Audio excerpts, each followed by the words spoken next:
you got a card every time. I'm not sure if it was like Cranium. I can't. Like I said, I can't remember. Yeah. I only played it one time. It was a crazy. But why did I bring up those games? Oh, because I wanted to play games live, like board games and stuff, So that would be live. Cool. And the way I actually tried to do it one time with the one drunk cast me and Emily did. Okay, My I remember little seeing that tester drunk cast a little bit. But I have to be able to have all the cameras hooked into the thing so I can cut to and fro. Because the way I had it is I even had a camera set up and it was pointing down at the table so you could see everything we were doing. On. So I could cut to that when we're doing stuff. And okay. Plus I had a camera on us. And now I have even more ideas because it'd be sweet to get my cousin Andy over here. Who's like one of the best DMs ever when it comes to Dungeons and Dragons. He comes up with some of the craziest fun shit for us to do on these things. Dude, we could literally sit around and play Dungeons and Dragons, and like that's like sweet. This is like a perfect format for that. Dude, shit. That would be awesome. Because the way you play that game is you kind of just imagine it and you speak things and then you roll dice and whatnot, and you have to actually like speak for your character and shit. Like you are this character. Like you have all paper, has like all your. It's like Skyrim but on paper. See, it's been so long since I played it. Can't you like pick what you're gonna do next? Like say the spider was blocking the cave, and you're like, all right, now I have an ice spell, and then you roll to be able to get that ice spell or something like that. And if you rolled something bad, the spider kills you right there on the spot, and then it like they have to revive you. Or something like depending on what you roll, and you can't just be like, all right, now I'm a summon lord and I'm just gonna kill everything. But you could. But it would have to be specific to that quest, and you would have to roll for it, or you would have to pick the card, or so. I can't remember if there was like a card system that told you could get that, or if it was just like a card system when we made up that attack. Like, okay, now I can shoot out ice, which is the spider's weakness, but if I miss, he's gonna take 75 health from me. Yeah, something like that. I don't. Like I said, there was no card system that I can remember when we did it. See, I didn't think there was. I know there was a Dungeon Master with the book, yeah. The Dungeon Master, Andy, the way Andy did it, he's the only one I've ever played with, and Andy's my cousin, by the way. Okay. But the way he did it, I think he created like all the little stories we were going through. He would just reference the books and stuff for like what certain creatures were and what their attributes were and shit, and then we would basically dice and what you rolled compared to what all their character traits were for all the non-player characters and shit were. So that's cool. He thought about it.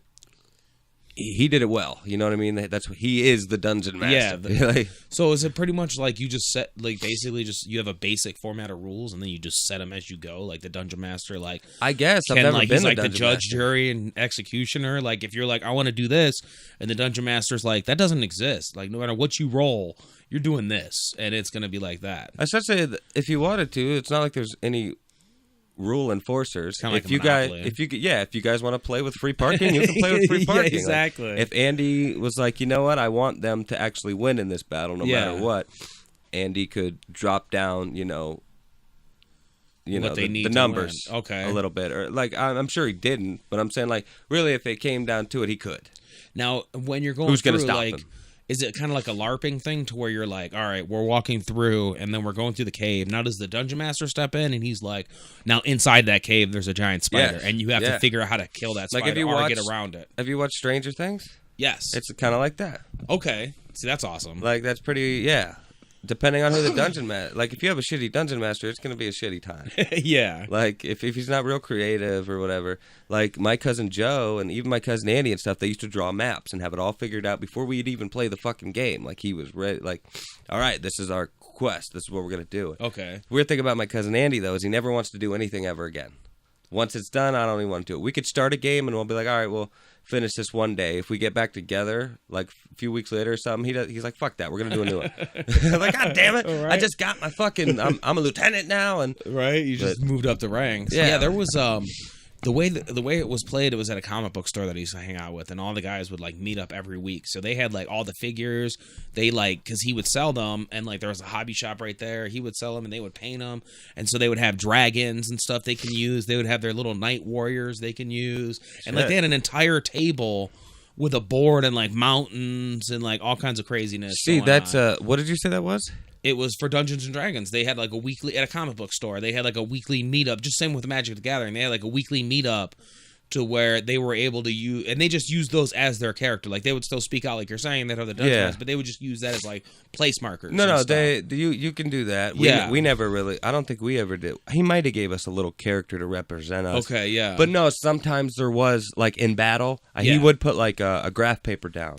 Okay. And like that would calculate, to just basically map out certain distances and stuff. So like what you would need to roll to get there and like where you are. And yeah. Well, that and it gives more gameplay to it. Because like if you're this many spaces away, that means you probably got to roll this many dice, or you got to get at least this high when you roll the dice. You know what I mean? Yeah. And now we're using like the 20-sided dice when you were doing it, like you're well, depending, like 24-sided dice. That's kind of one of the things. Like for something like this, you need a 20-sided die. For something like this, you need a 6-sided die, or I don't know. Because I know Magic the Gathering was like that. See, I played a lot of Magic. I was just a player. I wasn't, the game maker, Yeah, see, I didn't play as much. Like I said, and it's been so long since I played it. Well, I probably only played 3 or 4 times. Okay. I mean, I didn't play that much. True. But that's how I was. It was like once or twice, like because like you said, it was such a complex game and it was such a long time. You could sit here for hours. Yeah. Like we could sit here for a day. We could have it a week.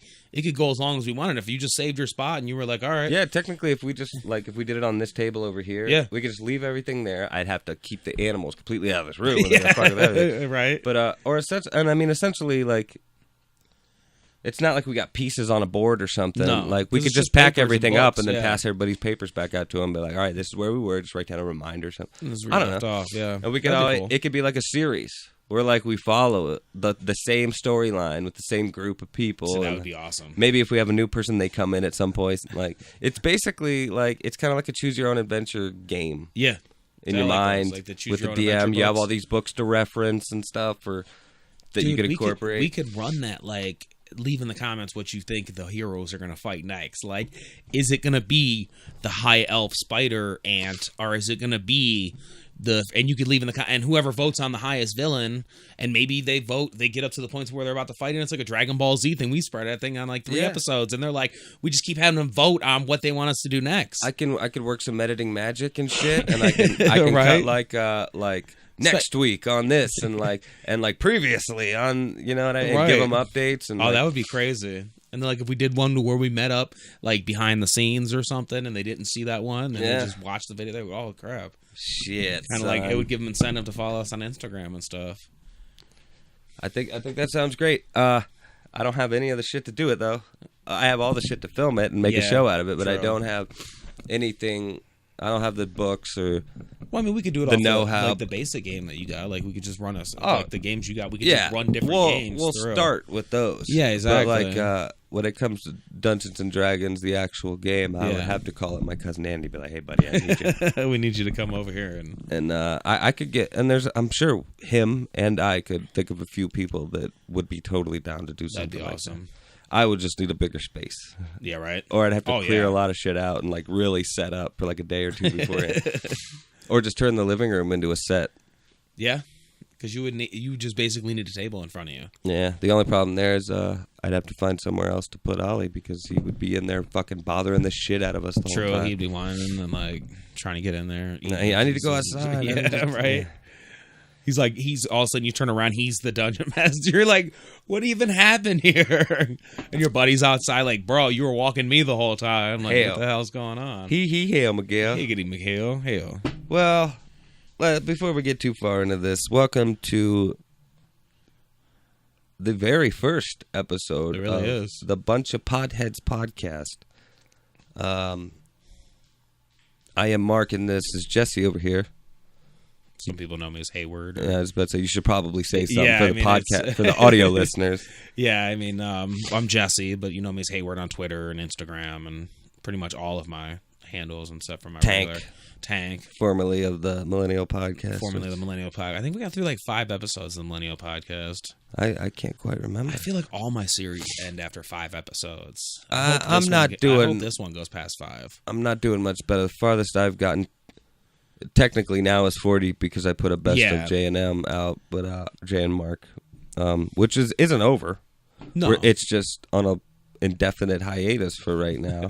Not because me and Jared are fine. We still want to do it. It's just what we're doing now work-wise hinders a lot of that. And I just realized my beer's just chilling in here. Is it? I think my 2 beers are like... You're fine, though.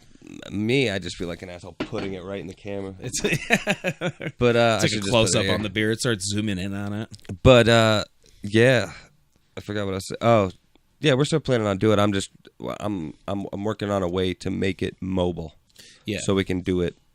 And that'll be cool. Just in free time real quick at work. Because you could just be like that could be off the script with Jay and Mark. Like that could be something that you set up and it's not, maybe it's that raw edit that you did that one time where everybody liked, where you just threw out something that wasn't as edited as you usually do and people were like, oh shit, this is awesome. The last one? Not the very last one, the one that was before, the raw cut that you called it. I think you called it unedited or it was like one of the first 10 episodes or 12 episodes or something like that.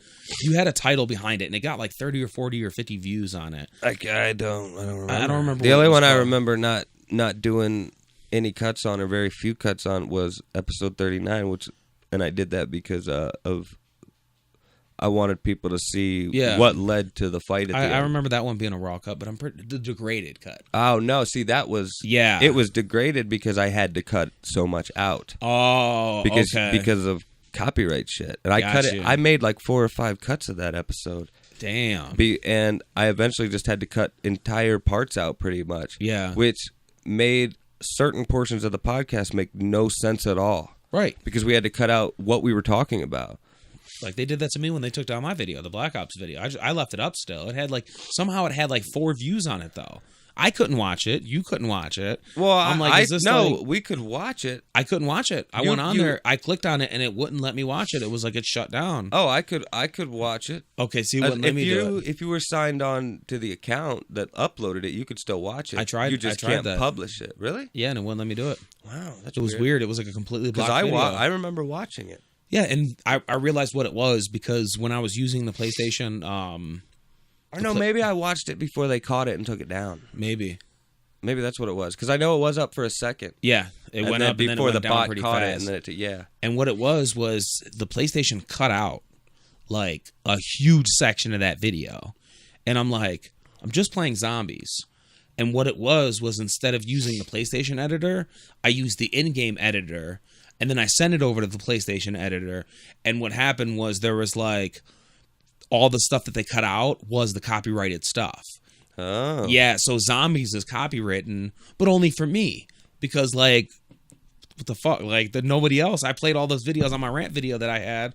All those videos of people playing it, and none of them were blocked. See, what I don't understand, why would that make a difference? That's what I'm saying. It's still the same video. It's not like there was any real change. Well, what I thought it was because I showed a 30 seconds of the editor, and I'm like, cool, they don't want to show off their in-game editor. I cut that out, and they still didn't okay it. Okay. But I think you have to appeal it.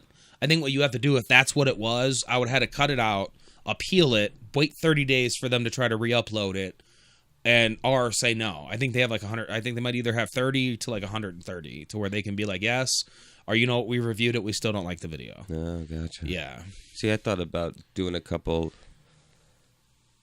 gaming videos for games that I imagine didn't have much streaming of, or videos for like Adventure Capitalist. I don't know if you ever played that. Heard of that one. It's basically you're basically just looking at a board the whole time. And was that the one that you did you download that mobily? Yeah, but then I saw that it was on PlayStation, and in order to free up space on my phone, I just went ahead and started playing it on PlayStation. Okay, because you tried to sell me on that one, where I downloaded it and I see that you're looking at one screen the whole time. There's a menu you can go to, and you can buy upgrades and all this other stuff, or managers and whatnot. But you just buy you just buy more and more of certain businesses, and there's 3 stages. Once you get so far, you can go to the moon and buy stuff that's even more expensive and make even more money. That's fucking badass. And then after that, you can go to Mars and buy even more. It's just the next level. But there's only 3 levels, and you just unlock as much as you can. Now, when you get to the 3rd level, or you just keep going and unlocking more stuff? Well, the thing is you get investors. The better you do, the more investors you get. You can claim those investors and then start over with all those investors, and then you get plus 2% of investor effectiveness, which helps you with speed. Okay. Prices of it gives you all kinds of good things. You want as many investors as possible. So now that you can make more money with more investors. Okay, so now that you got to this point, you need the people to invest in you to stay at this point. Yeah. You can't just like play it up to that point and then it's over. Well, no. Once you get to that point and you claim all these investors, it's like everything ups by like 10. You know what I mean? So you're making a shit ton more money, and when you buy you can buy a lot more shit because you're getting a lot more back from buying all these things. And the more you buy, the more those things make. And the more you buy, the more, like, the higher it gets, the numbers of whatever. Like, it's hard to explain. That's why I want to make videos for it. You know what I mean? But my point was I wanted to make videos for, like, just to check out Adventure Capitalist. It's a fun mobile game. It's free. It's free on PlayStation. The reason I didn't download games before was because my phone didn't have any memory. And now that I have so much memory, I can download whatever and check it out. Yeah. But the problem is I'm so hooked on this game that I'm playing now that it's like I don't play anything else. Like I literally downloaded this baseball game and the intentions of playing it with Jimmy. Yeah. And he stopped playing it by the time I didn't even click on it. No, dude, and it's still on my phone. I didn't even take the time to delete it. Like that's like when I first started at Mary Ann's, everybody was playing Monster Warlord. Monster Warlord. And then as soon as I jumped on Monster Warlord, everybody moved to Fantasy Warlord. And I was like, okay, well, I guess I'm done playing Monster Warlord. Right. And I moved on to Fantasy Warlord and joined everybody's alliance or clan or whatever they called it. And then after that, there's like Dynasty Warlord. I was like, you should try that. The animations are way cooler. It's really going. And then I jumped to Dynasty Warlord. Dynasty Warlords didn't last very long. I get everybody's names, and we're all like, I'm hooked up, and I'm getting all the perks and shit from knowing people, and I'm leveled up a lot. Yeah, because you got alliance perks or whatever. Yeah, and then one day, I'm like, hey, man, I finally reached level whatever in Dynasty Warlord. And you're like, oh, you're still playing Dynasty Warlord? I'm like, what? What do you mean? It's like, Dynasty Warlord, it didn't take off. It was a failure. Yeah. So they're pretty much not investing anything into it. And I was like, what the fuck? He was like, you still play Monster Warlord? You still got your Monster Warlord account, right? I was like, no. Right. And he's like, shit, like, yeah, Monster Warlord's like the backup. We always play Monster Warlord. Right. And I was like, what the fuck, man? Like, we always went back to Monster Warlord. And that's what this new game is. It completely, like, has taken over. And, like, that's why I'm excited for the new screen capture that's coming out with iOS 11. I don't have to get the new phone to be able to use it. Yeah. But I'll be able to screen cap on my phone and make a little video of me playing these mobile games. Like, I got Final Fantasy on there. I'm about to buy Final Fantasy 7 specifically for this. Like, I can come over here and mobile game and, like, capture the screen while we're sitting here, like, talking about it. Gotcha. Like, and be recording for, like, a separate video. You know what I'm saying? Do, like, two things at once. Like, I sold it to somebody. I think I sold it to Jimmy. I was like, you can take us, because he's not into YouTubing or anything, but I was like, you could take a screen cap of your fantasy football, you take a video, and you send it to somebody, like, if you had a question, like, I need this. What do I do in this menu? Yeah. And that's going to change the game for a lot of people, because if you can make a 10-second video, like, what am I doing wrong here? And then the IT guy at Verizon's like, all right, I got your video. You're a fucking moron. You're in the wrong menu completely. Yeah. What are you even doing in this fucking menu? And they send you back a video of them like this. I mean, in reality, they would send you back a video like, we're sorry, this is what you need to do. But, I mean, we all want to do that in retail. But yeah, that's what I think is awesome about the new update that's coming out. Like, I want to get the new phone because they got this fucking emoji talk thing. Like, you could literally, because now you can face scan, and it's only with the iPhone X, which is the iPhone 10 for the 10th anniversary. No, I heard all about it. But you can face scan and talk into an emoji. So you can make a talking emoji. So, like, like, your face is the face on the emoji? No, your voice is the voice of the emoji. So the emoji talks, but your voice comes out of it. If you're a unicorn, you would be talking through the emoji. So, like, say I needed to say something But since it's face recognition, does it, like, move? Yep. Like, it moves like we're talking right just now. Like, it would be talking just like we're talking. I mean, obviously, it's an iPhone, so it's not going to be like Pixar animation. It'll probably be a little bit slower. I saw videos talking about, like, actually, it was the conference, the Apple conference or whatever it was, and but it was like a highlight video, and it showed pictures and whatever in the background of the people talking, and there was actually like a beam of light shining at this girl's face, and it was like scanning her face or whatever, and I was like, what the fuck? And there's like a bunch of little sensors at the top. The whole fucking screen is screen. Yep. except for the little black bar at the top where there's like, 12 different sensors? Right? And I'm just like, Jesus Christ. Oh, dude, it's crazy. $1,000. And you know the ones that have bigger hard drives or whatever is going to be well over $1,000. It's $1,500.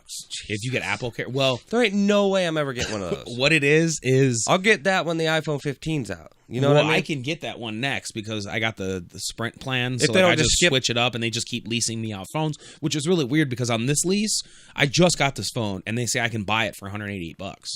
So I'm thinking Sprint messed up and they don't realize I turned to my other phone. I'm at like the end of my lease. Like I could just buy this phone right now for $200 and just be like, all right, guys, I'm done. I'm going to Straight Talk. Oh, shit. Or something like that. And I'm thinking about doing that. Like I'm thinking about skipping the iPhone 10 and because I got 256 gigs of memory. I'll be able to use this phone for the next 5 years probably because the processor is brand new from this year. Oh, it's the shit. From what I hear, it's pretty awesome. Yeah, the next one's going to be even more the shit, but the 7 is just as good. Yeah. So like I could take this phone, buy it for $200 and just run with it. Or I can fall into the same thing I've been falling into, hand this phone in, get the iPhone 10 and be on the podcast next week like, Mark, you look like a fucking dinosaur, bro, in the fucking podcast, dude. Look. Oh, Jesus. Oh, I'd be so mad. About it. I'd be so mad if you got the 10. Oh shit! I'm thinking about it because I could literally, like, take this phone in, just hand it to them, and they won't give me the 10. I'll be put on a waiting list because the 10's a limited phone. Yeah. What's crazy is the 10's the 10th anniversary, but the 8 is the actual phone that's coming out. Like they're both coming out at the same time, a month apart. They skipped over 9 technically, even though the iPhone 10 is technically the 10th iPhone. Because I guess there was never a 2 or something. Yeah, because it was the 3GS, wasn't it? Something about the 2. But like, I think it was the iPhone and then the 10th, iPhone something else. That would be the 10th iPhone, though. So technically, they didn't skip over the 9. It's just the 10 would have been the 9. They just didn't call it. And now that's 9. weird that you say that because everybody I said that to has like, did they skip over the 9? Like that's the most frequently question I get is when I'm talking about the iPhone X. I'm like, the iPhone X is actually the iPhone 10 for the 10th anniversary. They're like, oh, did they skip over the 9? And I'm like, no, they just came out. There's just been 10 iPhone. I'm like, since the iPhone came out, it's been 10 years. So technically, I can still see them coming out with the next year, coming out with the 9, because they're still coming out with the 8. Okay. This year, they're coming out. They're coming out with the 10 in October, and they're coming out with the 8 in September. So I can see them coming out with the 9 next year, alongside with the X1, which is actually the 11. But you break it down into X1 for the hipsters, yeah. Don't do that. You'll get a cease and desist letter. Shit! Did you hear about the Young Bucks? No. Oh yeah, I did. Where they got the cease and desist. Yeah. That's crazy. That's we should get the Young Bucks on here as guests. Fuck, dude. Of course we should. But do you think we're going to? No. I don't think so. But we really should get real guests like fucking Hell McGill. That's right. You want to say, since you're the one who actually Well, as of, I told him that next episode, I didn't tell you this part, but I told him, like, next episode he could be on there as of, like, next week, and he was fucking ecstatic. So, the next time we film again, he was like, he is down to come on here and talk about whatever we're down to talk about. We might talk about wrestling in that one, because we might talk about, even was like, Miguel, we could talk about mosquito bees. Hell. No, he can give us a detailed description of a mosquito bee. Yeah, I still have not heard the mosquito bee story. He will not tell it to me. Well, really, he just called mosquitoes mosquito bees, I think, is the story. Well, no, I seen a book or a movie that is called, it had a mosquito bee. It was literally a bee with a fucking mosquito head. And I'm like, this is a mosquito bee. But, like, is this where Miguel got it from? Because it was like a mythos creature, and it was like a mosquito bee. But it wasn't called mosquito bee. It was called something else. So it was like a horror story or something? It was like either a horror story or a horror novel, and it had, like, I think it was on Netflix, though. I want to say it was a horror story. But on the cover, it's a bee with a mosquito head. But it wasn't called mosquito bee. It was called something completely different. But I'm like, hell, that's a mosquito bee. I'm like, well, hell, Miguel. Come to think of it, I don't quite remember what a bee's head looks like. So it's for all just I know, like it a could kind of look like a, you know those uncircumcised, it's a penis? Uncircumcised penises from the Teletubbies offspring? The things that were like fat and they were like running around like this, and they had like no necks, but they had like the skin flap like over there. You don't remember those things? Remember. Like earlier we were talking about right around the Teletubbies era, like right after that, because they would like come out and be like, what I'm saying what I'm saying is, earlier we were talking about Teletubbies, and you were talking about Teletubbies eating babies or something, and I was like, dude, I don't remember. Like, I remember the Teletubbies, and I remember, like, the purple one was gay or whatever, and whatnot, but, like, you remembered a whole lot more about the Teletubbies than I did. I did. So, like, apparently, I watched the Teletubbies as a kid. I mean, I grew up with, like, Sesame Street and Barney, but I don't remember... Well, because I had, like, nieces and nephews, and, like, I would babysit and shit as I got older, so, like, watching... TV shows like that, like I watched Hey Arnold when I was older, like all the cartoons and stuff. So I can assume that, like, because this would always, I don't know if this ever happened to anybody else, but when you have cable, okay, when you have 3, 5, 25, and like, what was it, 43, like the old cable, like before cable was a thing. Like back before cable was digital. Okay, when you had digital and you were watching, like, say you went to bed. Or no, I'm saying back before cable was, because now it's digital cable. Okay. Before it was just fucking cable, because that's all it was.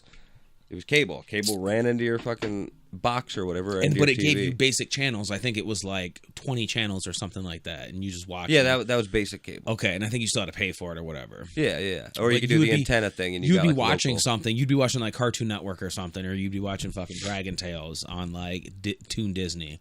And you would wake up and Ernest Angley would be Those on. were very, very specific pulls, sir. Very specific. Like you're watching pulls. Gargoyles, and then it switches to fucking Bananas in Pajamas. Gargoyles was my shit, though. Gargoyles was my shit. Bananas in Pajamas was weird. It was interesting. Right. It was a good show because we were kids when we grew up through that. Did you? I was just about to say we were way too old to be watching these things when they first came. Yeah, like we were older than that. But did we know a lot about. Did you ever go back and like when you're like 15 or 16, watch like an episode of Barney and see like how everything changed?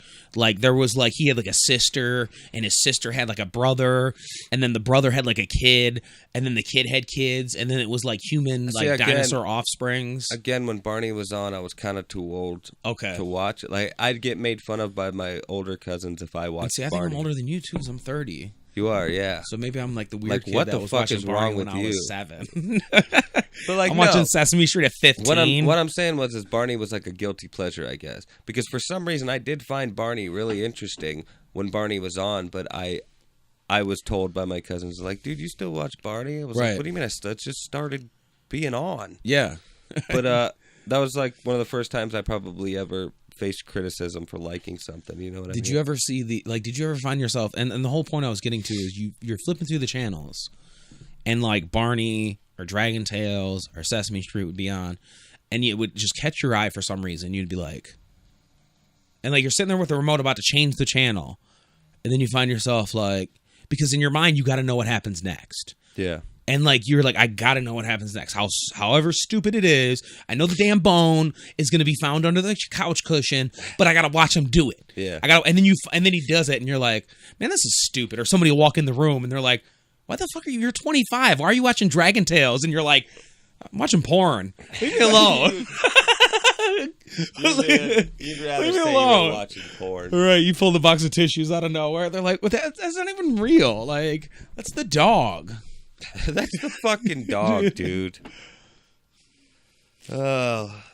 Yeah, hell. That happened a lot.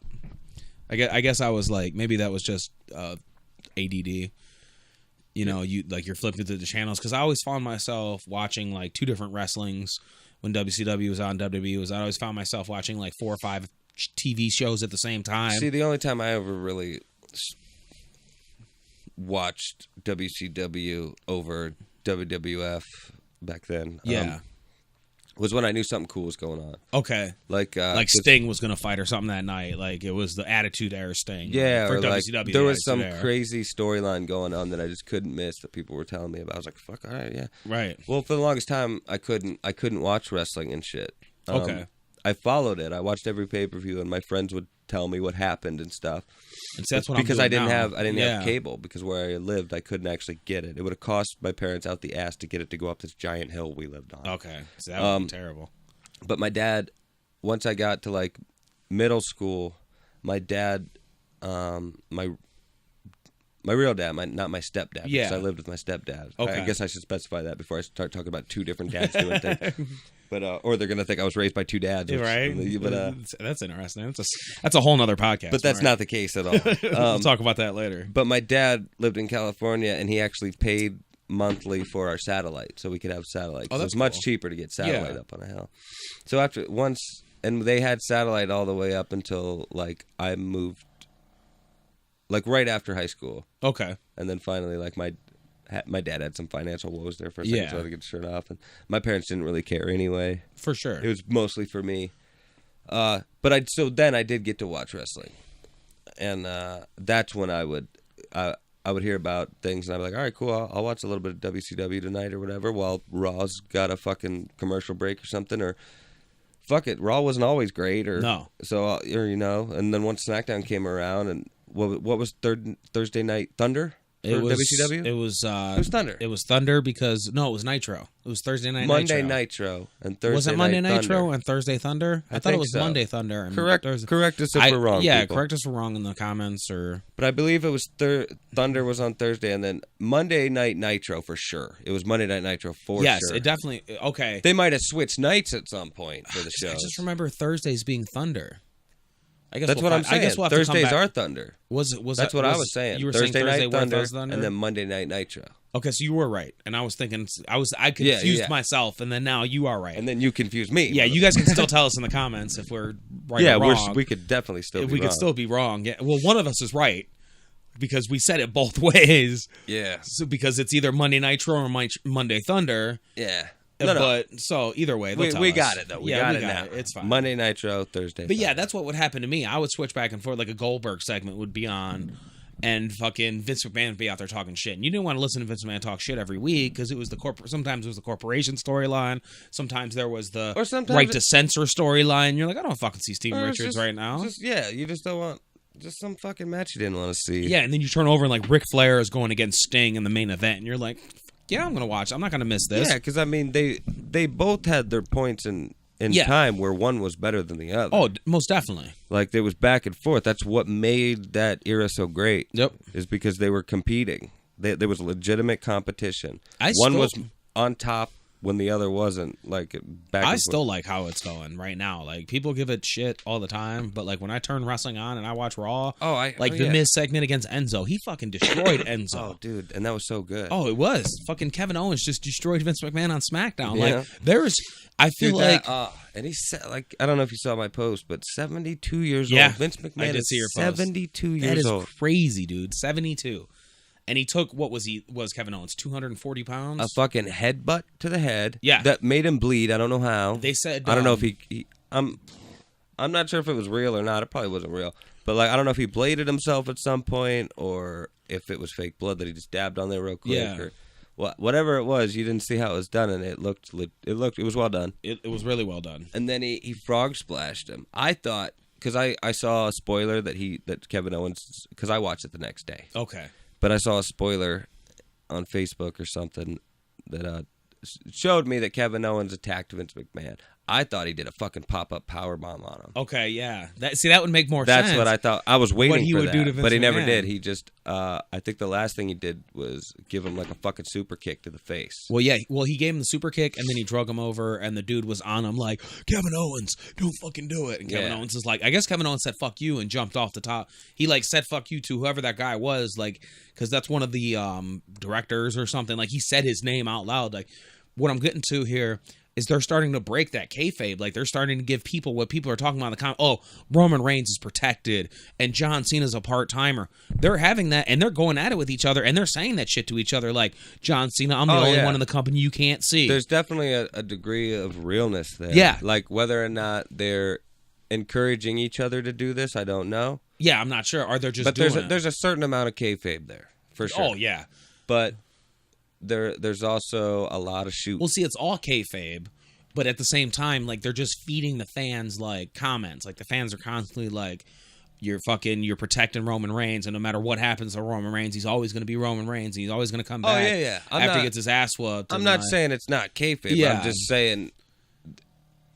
But it's funny to watch their... It's realer than most kayfabe. Yes, like, it is. You could visibly see that John Cena definitely got to Roman Reigns with some of the things he said. Yeah. And that was what the thing with Miz, it was in response to some of the things that Roman Reigns said about John Cena. And both of those things they said were absolutely true. About what John Cena said was true and what Roman Reigns was true, and they both knew it. Yep. And about cutting a promo. And I have no doubt that there was a certain degree of fuck you in those things that they said. Like, fuck you. If you're going to say that, I'm going to say this. Like, and I definitely think and I almost feel John Cena picked the fight. Yes, because that's like, I wonder if that's what they did. They were like, because they always talked about it. They always talked about, like, Stone Cold would be like, I have creative control to a certain extent, but they would hand me a paper that would tell me what they want me to say, but I would throw it away. And I almost wonder if that's what's happening. They're like, all right, we're going to put you in a thing against Roman Reigns, and this is what we want you to say. And Roman Reigns is like, and John Cena's like, you can't see me. And they go out there, and then they cut this great promo because maybe they didn't read the paper at all. And Roman Reigns was just like, you know, fuck, I'm going to wing it, and I'm going to dog John Cena, not thinking that John Cena's going to say what he's going to say, just like The Miz. The Miz basically told Enzo what everybody's been, like, that's been a rumor for a while now, that Enzo is the one that ruined him and Big Cass. Like, he's the reason they broke up. No doubt. And he's gotten in a whole bunch of trouble over the past few months. But that's something Miz has been doing for quite some time. Miz is going out there and he's talking about stuff that's real, but doing it in a kayfabe way. He did it with John Cena. And at first everybody thought it was legit. Like, wow, Miz is getting upset. No, they were setting it up for John Cena to propose to Nikki Bella, which was gay. But I mean, I get it. I didn't enjoy it, but I get it. I see it all made sense in the end because all of a sudden they were in a feud together, and it made what? Yeah. John Cena just comes back when it's convenient for him, pretty much. It does, and that's what Roman Reigns was fucking saying. And he was like, "You're a part-timer." And then John Cena was like, "Yeah, it does. I do come back when it's convenient, but I'm also coming back because you suck, and I have to put you over. Yeah, I have to put you over once again because you're just not working." Yep. And have you heard the rumor about Taker coming back? Yes. For what? To fight Brock Lesnar and Roman Reigns at WrestleMania. The same time? Yep. Triple threat. Well, I'll watch it. Would be, it'd be a triple threat match. It'd be so much against better. The two people that beat his streak. He's coming back to seek revenge.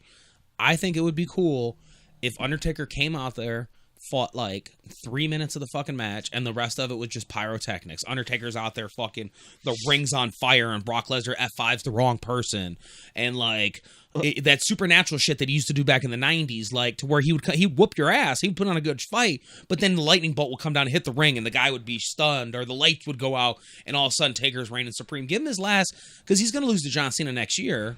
Like, he's going to, WrestleMania 34, Taker will come back for this match, but then by the time WrestleMania 35 comes around and he goes to lose to John Cena, it's like or is he going to lose to John Cena at WrestleMania, or are they just going to do that at Survivor Series? Because they said Survivor Series is where he made his debut. So that's also a huge thing for him. So the rumor is he's either going to fight them two at WrestleMania, or he's going to fight them two at Survivor Series, or vice versa with John Cena. Because I mean, that would make sense. It's Vince McMahon's thing to end his streak with John Cena. Well, he was supposed to end the streak, and that's but pretty now it's cool. his career. That is pretty. I mean, that would be cool, but I'd be a lot more excited for it if it wasn't Roman Reigns. Yeah, if it was like somebody way better, like AJ Styles, Kevin Owens. But I mean, anybody. Then again, you would have to consider who would have been the appropriate person to retire Undertaker at that moment. Yeah. Supposedly. Well, supposedly Roman Reigns didn't retire the Undertaker. Well, I know, but it's been made out to be that. It's been made out to be that, yeah. For storyline purposes, apparently. What would also be cool is in that supernatural sense, like Undertaker comes back, but then at the end it wasn't really the Undertaker, it was just like the essence of the Undertaker, and he was just coming back to seek revenge. He wasn't actually coming out of retirement, because they'll probably, that would keep his retirement off the books. Like, that would never make him physically come out and be like, hi, I'm Mark Calloway, and I'm retiring right now. Like Shawn Michaels had to do. He still said, I'm Shawn Michaels, but he's like, I'm going to retire because, and he cried, just like Ric Flair.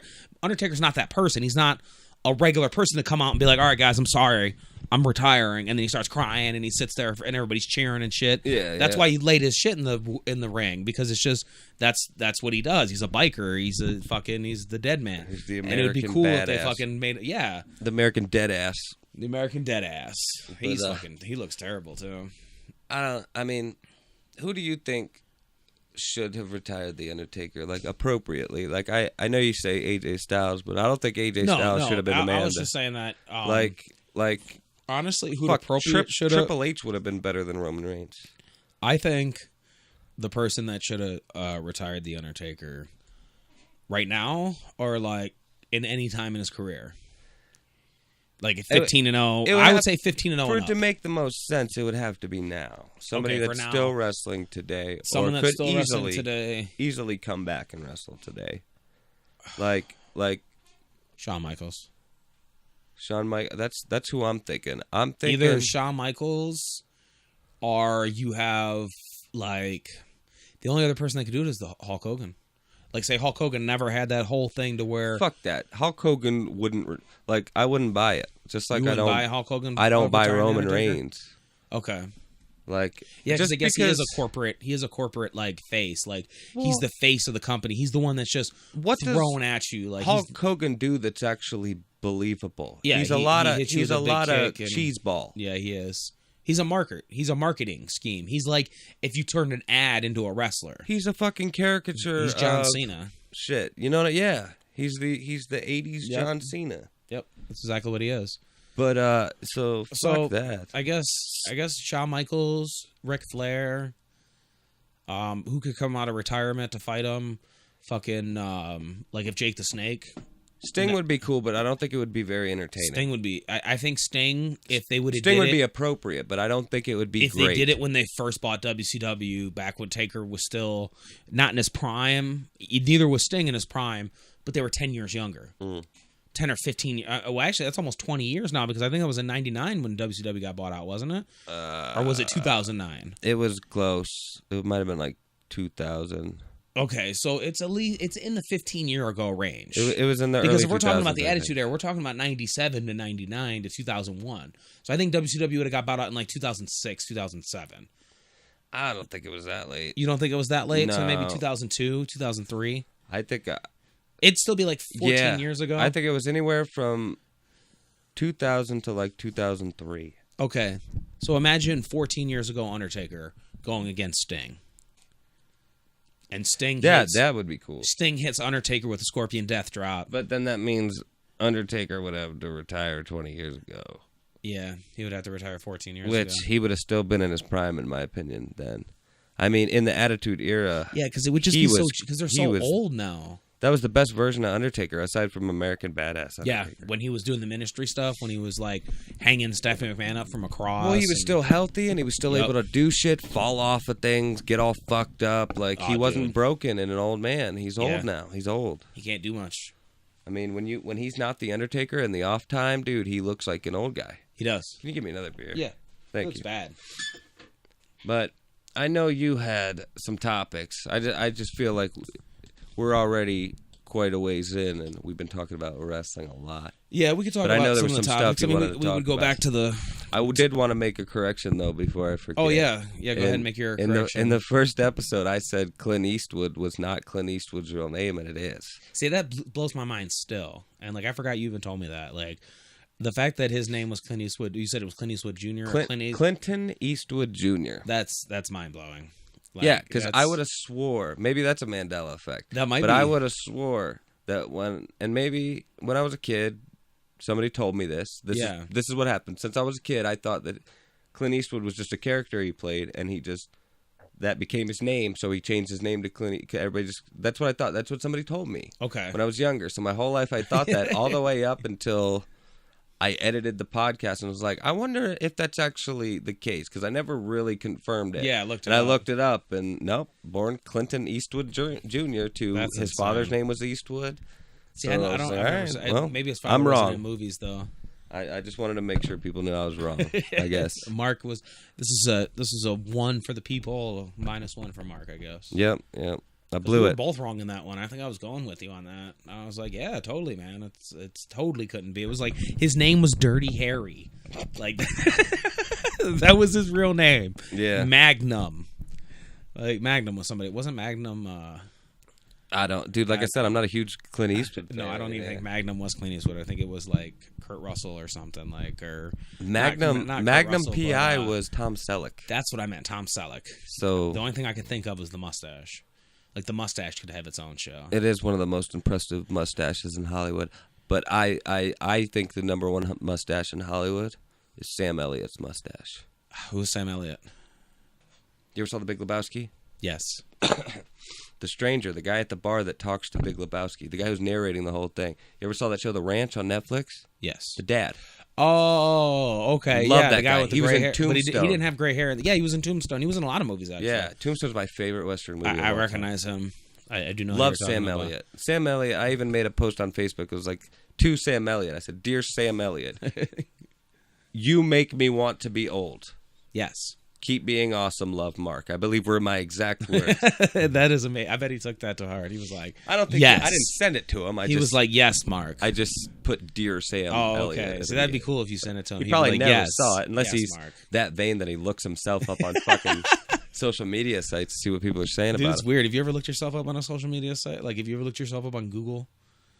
I've typed my name into Google before. Yeah, it's That's weird, how I found out there's a Mark Thomas Ford. Okay. There's a guy named Mark Thomas that's a comedian that's actually fairly well known. Interesting. And they all look the same. And you're trying to be the only one. Well, I didn't see the Mark Thomas Ford guy, but I did see the Mark Thomas guy, and he almost looks like Jewish or Italian or something. I don't know. It's hard. I can't quite remember. But he just looks like a normal, like, middle-aged dude. He's probably older now. But. Yeah. And then I remember when I was in high school, one of my best friend's sisters sent me a picture from when she was on vacation, and it was the Mark Thomas grandstands. There's a big sign on these grandstands where I don't know what they were, if it was a football stadium or maybe the grandstands they have at like fairgrounds and shit. Okay. I don't know what it was, but it was just, I saw this huge big thing of bleachers, like grandstands. Yeah. You know what I mean? And a big sign on the back that said the Mark Thomas grandstands. So he took a picture and sent it to me. I was like, that's awesome. I had no idea. That is great. But maybe it was Mark Thomas Ford that sponsored it or something. It's cool when you see a picture, like a road name or something that's like named after you, or like just down the street, freaking Trump Avenue. Like the first time I seen that, I'm like, it's fucking weird. I always think it's cool when like celebrities share my birthday and shit. Okay, yeah, that's pretty cool. Or that like, if they're a Leo, I'll be like, sweet, we have we're connected in that way. You know what I mean? I always hated I'm a Leo. Seeing those Facebook posts where it's like a who was your Dragon Ball Z character? Like mine was fucking Piccolo. Like, are you serious? I'm like, I don't even know. Or like it would go through like different things, like what Batman were you? And you would be like one of the stupid ones. Like Clooney. You'd be like George Clooney with exactly. Like really, the only two you don't want to be is like Val Kilmer and George Clooney. And I wouldn't mind being the Val Kilmer Batman all that much, but if somebody said I was the George Clooney Batman, I'd be like, fuck you. You'd get offended. You'd be like, fuck that's you, an sir. insult. But I'll be like, see, Batman Forever wasn't terrible. It was just the beginning of the downfall. Yes, it was. It was like the beginning of the terrible Batman movies. Yeah, I mean, it was campy. It wasn't great. No. But I mean, it wasn't fucking Batman. I didn't know Val Kilmer's movie was the sequel. Somebody told me that. I think we talked about that. Wasn't Val Kilmer's movie the sequel to Batman Forever? No. Or it was like a trick. Val Kilmer's movie was Batman Forever. Okay, well, the one Val before Kilmer's movie was the third Batman movie, then the George Clooney movie, and then that's when that franchise died because everybody hated Batman. I didn't even know that was a franchise at that point. Yeah, because I had no idea. Tim Burton Batman. Yeah. Then Batman Returns, both Michael Keaton. Then Val Kilmer and Batman Forever. And then George Clooney and Batman and Robin, and then the franchise died because Batman and Robin killed it. Which one was Batman Returns? Was that the Joker? Batman Returns was the second one with Penguin and Catwoman. That was a good one. The first one was with 1989 Yeah, Batman. the Joker was good, but the Joker. But the first two were both Tim Burton. Then Joel Schumacher did the last two, and that's when they got shitty. Fuck Joel Schumacher. The Schumacher Batmans are what killed the Batman franchise in the beginning. Then Christopher Nolan brought them back. Did you see what they're trying to do to woo the Wu-Tang? Of the Wu-Tang Clan. They're going to have the Wu-Tang Clan Wu-Tang as Batman. Nothing to fuck with. Every single person in the Wu-Tang Clan is going to play a Batman character. No. That would be fun. Awesome. I would watch. No, I'd buy 4 tickets. Right? They're going to play the Robin Squad from the New 52. What it is they're trying to get who directs Leonardo DiCaprio movies. He's been in Martin Scorsese. Martin Scorsese and Todd Phillips have signed on to the Batman movie. Yes, and they said they did that purposely to try to woo Leonardo DiCaprio to play the Joker. They want Leonardo DiCaprio to play the Joker in an origin story. I don't see it. Him as the Joker. No, I can't picture it. But if you go back and see the Joker, the Red Hood Joker, the one that the laughing mask joke, like the pre-laughing, like when his face was more structured and the thing is, Leonardo DiCaprio won't actually be playing the Joker in this movie. Yeah, he'll be playing the guy that was originally the Joker, chances are, he probably won't be anything close to the Joker until the last act of the movie, maybe even the last scene of the movie. Well, there's like 3 different stories, and that's how they get that parallel universe thing from, and that's why there's in the comics, most recently, Batman, I told you he got that God power, and then he sat on the throne. Yeah. Or I talked to Chris Ivan. Who was that calling me? Jimmy. All right, just click the side. Sorry, Jimmy. Just silence it. Miss you, buddy. Sorry about that. Yeah. I told him I was coming over here. But yeah, with the he gets this chair. I don't know if I told you, but I told Chris about it. He sits in this chair, and it's the chair of knowledge. And he's like, "You did tell me about. Tell me the Joker's origin." And they're like, "That's impossible because he's 3 different people, from like 3 different time periods." And it's like he might have been a pirate also. And so they're like, "All right, so I'm thinking that Leonardo DiCaprio is going to start the possible Flashpoint paradox and create the separate Joker, because that Joker's a different Joker, which would make 1. The Joker that supposedly has been through time would make 2. See, then they could have the Dark Knight Joker be the 3rd one, the post Heath Ledger Joker. Obviously, they'd have to create a new one, and he's the one that really wasn't the Joker. He's the one that was the Red Hood, because there's one that just became the Red Hood. He wore this giant like red hood and ran around and like gambled and shit and like beat up thugs and stuff. You're bringing me back now. Yes. Because at first old school. I don't think so. Yes. But that was because they said that this was going to be a standalone movie. Yeah. It wasn't going to be in this. It was going to stand alone from the cinematic universe timeline. And that could be what it is. It's just that Joker that wasn't really a Joker at all. Or they could be doing the time Joker went sane. When Joker realized he was just a comic book. What they're saying is this is going to be more of a gritty, like, crime drama. Like, it's Scorsese, dude. Maybe it's the one where Joker cuts his face off or something. I don't know. Well, no. What I'm saying, I mean, he's not going to be the Joker, obviously, like, at all. That doesn't happen until after he is the Joker. Yeah, I guess in the origin. He's not the Joker in this movie. That's why I'm saying this is going to be an origin story of the Joker. This is going to be the Joker before he was the Joker. So this is probably going to be a gritty crime type drama. This is going to be a Scorsese movie. Yeah. It's got they want Leonardo DiCaprio in it. Yeah, Scorsese's producing it, but I think Todd Phillips is directing it, which that guy's known for like Old School and the Hangover movies. He's a fucking... So it's going to be kind of funny. He directs comedies, but he's the fucking Joker. Of course they're going to need somebody with somewhat of a comedic sense to be in on this, to, you know what I mean? Yeah. Chances are they're going to incorporate that storyline from The Killing Joke, where he was a comedian. They gave you like I think it was not The Killing Joke. Yeah, The Killing Joke, I believe it was. Was it The Killing Joke? Comic book, not the movie. Yeah. Where you see that like couple panels or whatever, or there's only so much of the book where they show you this, but it was a very, very limited origin point. But he was a comedian, like a failed comedian. But Brendan Schaub, you know who he is? I would have to see a face. Former MMA fighter. He's a comedian now. He has a podcast called The Fighter and the Kid with Brian Callen, who's also a comedian. He's on Joe Rogan a lot. Okay. I think he said he knows Todd Phillips. He's friends with Todd Phillips. It might have been Todd. It might have been somebody else. Yeah. But I believe it's Todd Phillips, though. And he said he revealed on Joe Rogan's podcast, which he probably shouldn't have said this, that it's going to be like a gritty, like a dark, gritty drama, and he was born with a permanent smile, is what he said.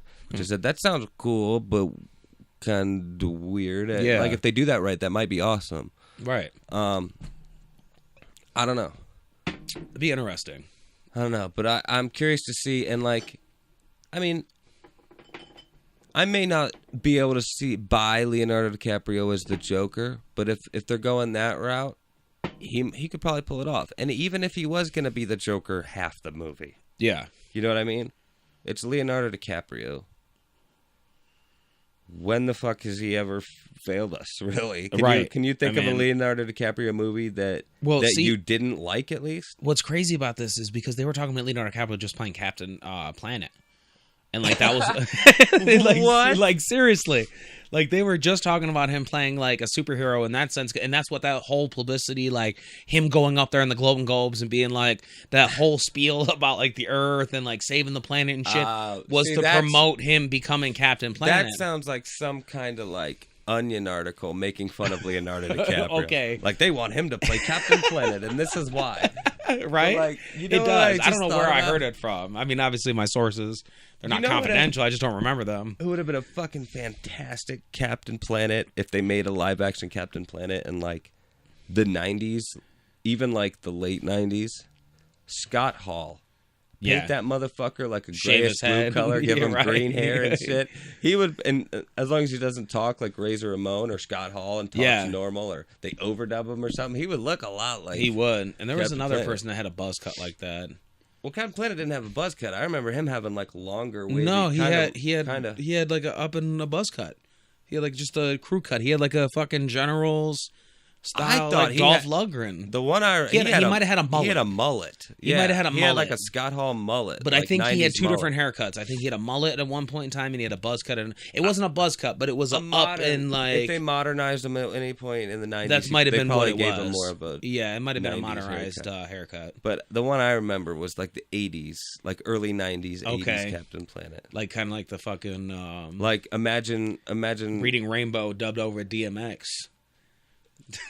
There's nothing to do with what we're talking about. The first thing I thought of actually when you said Captain Planet was that Don Cheadle video where he was Captain Planet. Okay, they painted him up, that. and he was. I forget what that was. I think that was for Funny or Die or something like that. Okay, that sounds hilarious.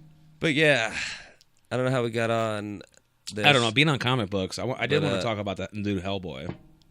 Yes, I can't remember his name. David Harbour. The guy who played the sheriff on Stranger Things. And I do need to go back and watch Stranger Things, but to me... They revealed the first picture of him as Hellboy. Yes. That's what you're referring to. And I seen it on Dark Horse. I said IGN earlier, but I'm pretty sure... And you said you shared it as well. I shared it. I couldn't tell you where I got because it's spreading like wildfire. Once it was after out, I shared it, I saw it fucking everywhere. Yeah. And that's usually what happens with media. Like, you put it on Facebook, and fucking everybody comes in and just steals your thing and takes it. I usually try to share who shared the post originally. I think I caught it, like, right as it was coming out or something, because you know how you get on Facebook, and usually the first thing it shows you on that main page is, like, the most recent shit. Yeah. And that was the top thing when I saw it. I was like, oh, wow. Right. I clicked on it. Now, the pros about it are he looks awesome. He looks fucking He looks fantastic. better than Ron Perlman. He does. Cons about it, he doesn't have any fucking horns. It is an official reboot. It's not going to be a sequel because he looks close enough to Ron Perlman to where he could have did a sequel. They already said that. I knew, but it was just disappointing because now we still don't get that where he becomes the full-on demon and the whole that vision that they showed what was going to be the third movie. If this is well done, we could most definitely see that. I guess we could. And for all we know, they could just instead of breaking it up into four movies, they could just break it down now. Who knows how faithful they're going to be to the? I mean, I don't feel like they're going to make. They're just going to remake Hellboy 1 and 2. I think this is going to be way different stories. Well, it's going to be different stories, but like I was disappointed because they're not. I didn't feel like they're going to shoot him into all of a sudden by the end of the movie he has horns and he's taking over the planet. I doubt that that's the way it'll be, but I wouldn't be surprised if they did that, or somehow they just that would be cool. In some weird way, they incorporated him getting horns or something, and they're gone again by the end of the movie. That would be fucking awesome. But I mean, I'm sure they'll do another little origin at the beginning. Now, whether it's the same one they gave him in the Guillermo del Toro ones. Which one was the Guillermo del Toro ones? I seen them. I mean, what origin was it? Wasn't he the just Nazis, found? Created by the Nazis. He was created by the Nazis and found in a cave or something. It was like an abandoned fortress or something they were in. Okay. I haven't seen it forever. Yeah, same here. But I remember loving them though. I really liked the first one. The second one was good. I didn't like it as much as the first one. But it was disappointing again that it showed the vision of what he was supposed to come, and then it just kind of cut it off there. And Ron Perlman's an amazing actor, no matter what he's in. And for the past few years, until they announced the new one, Ron Perlman has been campaigning for a third one. He wanted a third one so bad. Okay. And then they announced, like, well, we're not making a third one, but we are going to reboot it. Yeah. And then everybody's like, are you getting Ron Perlman? And they're like, no. And then Ron Perlman it died right there. That sucks. But I feel like they do got a good actor. He is great. Like, this is the first time seeing him for me with Stranger Things. Like, I don't think I've ever seen him in anything else. Oh, I have. I've always liked that dude. He just didn't pop up in a lot. Okay, that's why. See, I like, and if I did see him in some other things, because what was his name from Old Boy? He was in so many movies, but played Josh Brolin. Josh Brolin. He played so many different characters and so many different like face changes and hair changes and makeup changes. I had no idea he played movies since what, the 80s, maybe even a little bit earlier than that. He's been around for like 20 years. He was Bran in The Goonies. He was the older brother. Yeah, he was all the way back there. He was in No Country for Old Men. He's been in a lot of stuff. He didn't really come back and really start making it as a serious actor until like the early 2000s. Okay. I don't think I couldn't tell you what the first thing I saw him in. The first thing I've seen him in was Old Boy, I think. Well, the first thing I saw him in was The Goonies. Okay. Well, yeah, The Goonies would have been the first thing I saw him in when he kind of. And see, that's the thing. Like, when I was watching this video, it showed his evolution. And, like, if I seen the video again, I could tell you the first thing I seen him in. But I had no idea he was in those movies that I had seen. I'm like, wait a minute, that was that guy? Like, I love that movie. Like, that was that guy? Like, wasn't he in Saw? Wasn't he in one of the Saw movies? Or no, that was just a guy that looked similar to him. I know. That wasn't him. Because I'm thinking of the Doctor. The Doctor that ended up being the one. Spoiler alert! If you haven't seen Saw after like 15 years, I haven't seen any of the. But I don't. Care. Okay, but the Doctor, the guy from the first one. The guy from the first one. Cut his fucking leg off. Cut his leg off. Ends up being the guy that was working with him the whole time. Carrie Oles. Yes, he looked similar. Yeah, to the him. Guy from The Princess Bride. I fucking love The Princess Bride. I haven't seen The Princess Bride. I don't. Oh, dude, Andre the fucking Giant is like a main character in that movie. Is he? Dude, Andre the Giant. I've seen him in one movie. Montoya. What movie was he in with? Because I know what you're talking about. You're talking about that like European movie, right?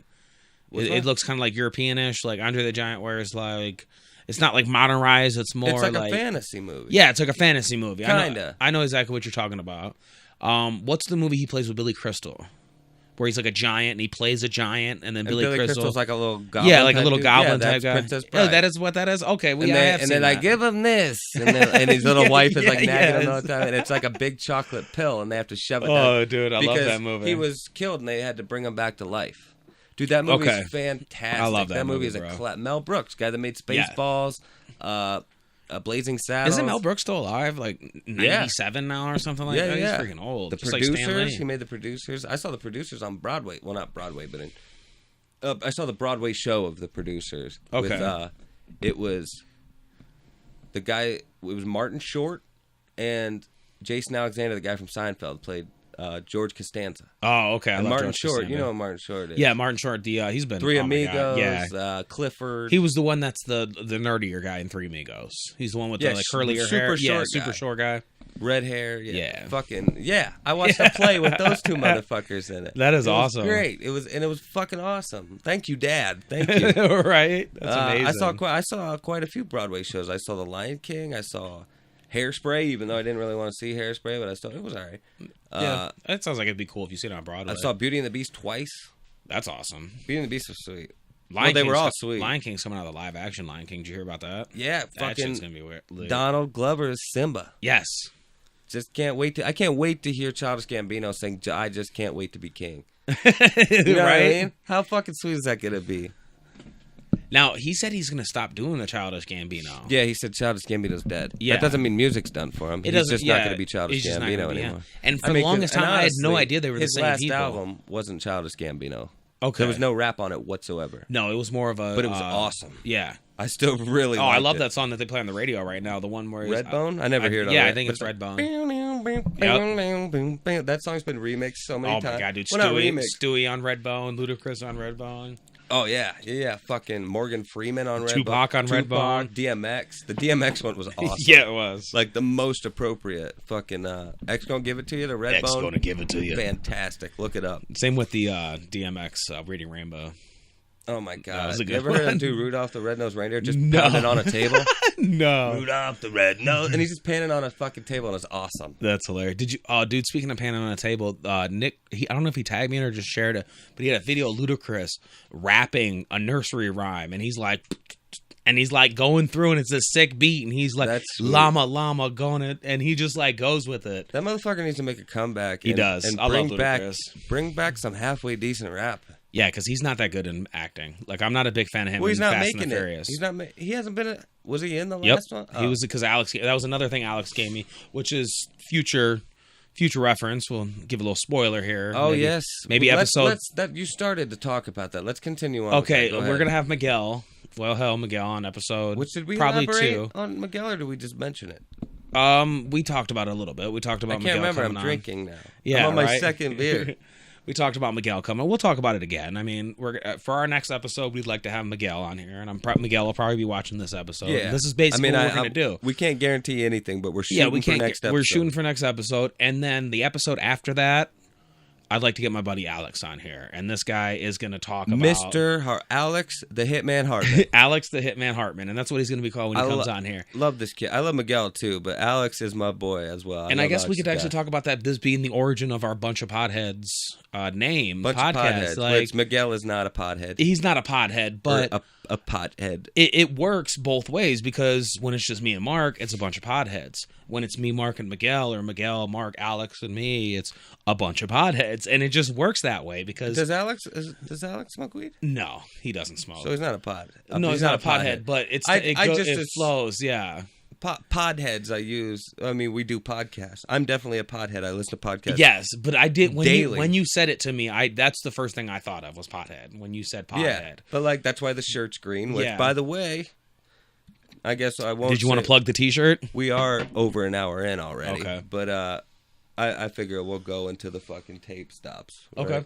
But well, maybe not, because there's no tape in it anyway, but it might go longer. Well, we're just going to go until we're like, we should probably stop. It just keeps going. What I want to say, t-shirts available at madarcher.threadless.com. The Buncha Podcast green t-shirt is now available on the store as of the recording of this episode. Well, right before the recording. I'm going to say this without being the person that's actually going to edit this video, but I'm pretty sure everything we talk about will be in the description. Like a little link adaptation. Oh yeah, definitely. Video. I'll definitely put. There's actually, if you go to our YouTube channel at the top where you see the little banner with our logo, in the corner of it you see a bunch of little buttons you can click on. It takes you to our iTunes, our Stitcher, our Facebook page, and the shop. Okay. So just look for I think it's a little pencil logo for the shop. Because that's Threadless's logo is a pencil. And when you go on there's a bunch of different t-shirts. There's t-shirts, there's mugs, there's travel mugs, all kinds of shit. So, and they're all modestly priced. So, give us some ideas. I mean, if you see something, like if you fucking take a snapshot and send us a snapshot of something goofy we fucking do, maybe we'll throw that on a t-shirt. Maybe we'll run a contest I'm down to get some fan art. Get some fan art to put on a t-shirt. If you're gonna buy it, we'll fucking put it on there. I mean, it doesn't really cost. It doesn't cost anything to put it on the t-shirt. It's just, if it doesn't sell, it just sits there. We're eventually gonna get rid of it. We're just gonna delete it off there. Like, I mean, draw something you'd want on a t-shirt. Yeah, if you want something cool on there, send it to us. Incorporated with us, and we'll put it on the fucking. I mean, we can't give it to you for free, obviously, but I mean, eventually, maybe if we get big enough, like if we can get into something. We can't even get them for free. Right. If we can get into some kind of subscription service eventually, maybe you can get it for free then. We're working on a few things, but really, all I was trying to say is they're there if you're interested. Yeah, if you're interested in a t-shirt or a travel mug or whatever. You know, it definitely helps the podcast. But just wanted to let you know it's out there. Yep. And the Buncha Podheads podcast shirt is available, along with mugs, Jay and Mark shirts, Matt Archer Media shirts. Lots of cool shit, so check it out. You could also check me out on Instagram, which is a separate Instagram from the Buncha Podheads. I just mainly take selfies and pictures of my cats on there. Go for it. I'm also on Instagram as well, at Western Jesus. Didn't you have another topic you want to talk about, sir? I did. I had... Before we get too far into the dabbles of comic books and shit. It's quite... It's actually a stress I have in my life lately. Okay. But, subscription services versus cable. Yes. Like Netflix, Hulu, Amazon, all that shit versus actual cable and seeing everything live and it being not on demand, but I mean, shut up, Kenny. Nobody wants cable anymore, and at this point cable isn't even necessary, and we all know this. Yes, it's not. But everyone, I mean, with the announcement of Disney creating their own subscription service, taking all the Star Wars, Marvel, and Disney stuff off of Netflix to put on theirs. Not right away, and not all of it. Somebody was telling me, I think it was Chris was telling me, they have a contract up until a certain movie, and then that's when it's going to stop. Well, but all of their already licensed stuff, like Daredevil, The Defenders, all that stuff is licensed through Netflix. The Netflix original shows, are going to be there. That'll stay. But for now. Yeah, that's just for now. Exactly. They're pulling every other Marvel entertainment off there. Anything they have a contract with Netflix for right now, they're going to continue doing. Yes, but when that contract runs up, they could be like, nope. And I think it ends at like Civil War Part 1. And it's on ours, which I would... More of me thinks they'll do that than they'll just be like, yeah, okay, let Netflix do it. Fuck that. Why would they do that? Disney can do it, and they can do it just as well. Maybe better. What scares me about Disney is $35 a month subscription services. That's the thing. Everybody is creating their own subscription service now. Mm-hmm. And in order to see these, there's stuff that you can only see that I definitely want to see on certain subscription services. Yeah.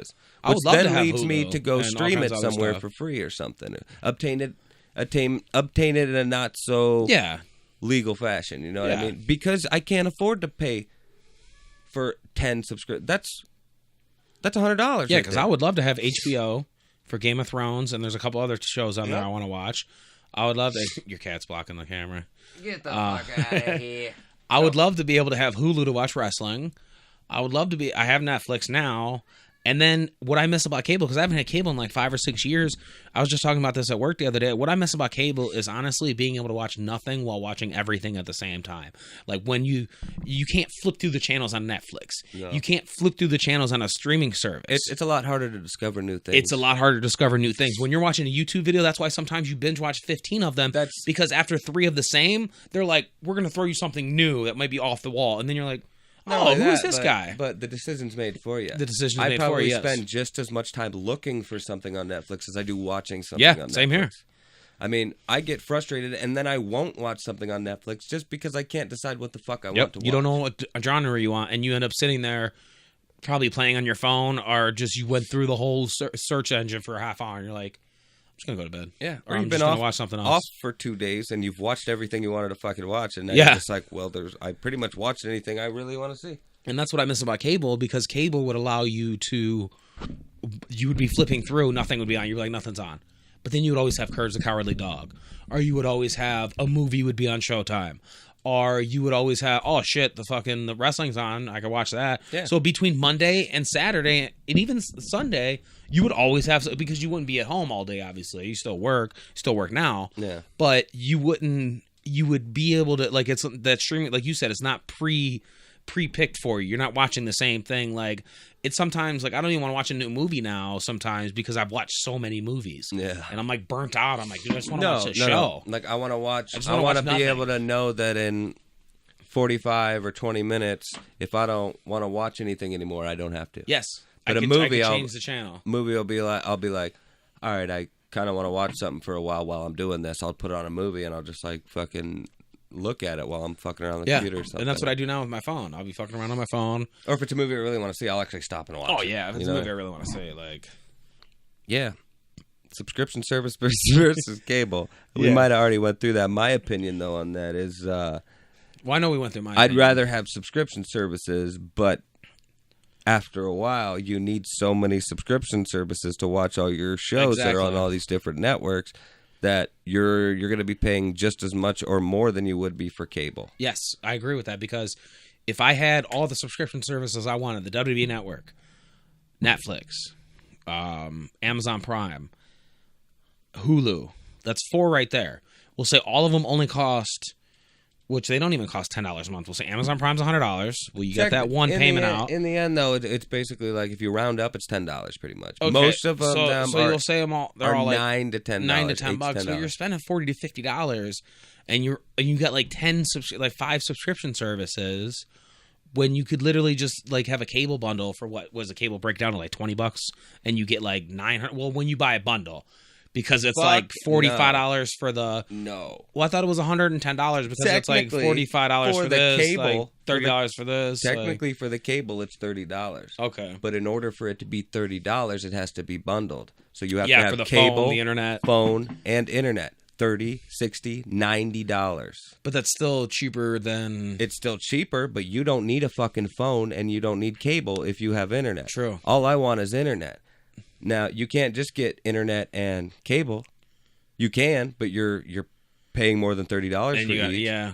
This is where they get you. They force so you to no get the matter phone. what, you're paying almost $100. I guess I agree with you. I would rather have streaming. That's what I meant. You can get just internet and pay 60 to 100. If you get the best one now, it's like business internet. It's $100. Okay. So the best one you can get is $100. The one that'll make it so you can watch this, your girlfriend can watch this in there, and you can upload or download something on your computer DVRs and stuff or whatever. You'll be paying like $60 to $70.